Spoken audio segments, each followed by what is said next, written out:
Magandang umaga, Bagong Pilipinas. Narito ang Police News Express sa oras na ito. Nasabat ng mga operatiba ng Philippine Drug Enforcement Agency ang pinaghihinalaang iligal na droga na nagkakahalaga ng mahigit 1 milyon sa anti-drug operations sa Caloocan City noong Biyernes. 2 hinihinalang miyembro ng isang drug ring ang naaresto sa isang operasyon sa Tabon Road sa Barangay 185.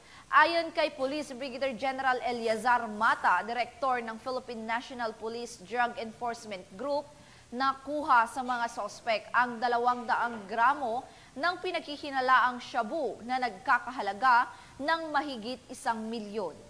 Naaresto ang isang babae na 38 anyos at isang 17 anyos na lalaki matapos makipagkita sa mga pulis na nagpanggap bilang mga poser buyer.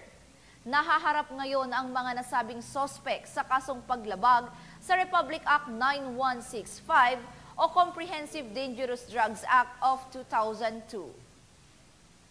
Para sa iba pang napapanahong balitang pampulisya, laging tumutok sa Police News Network, alagad ng batas, tagataguyod ng Balitang Pulis.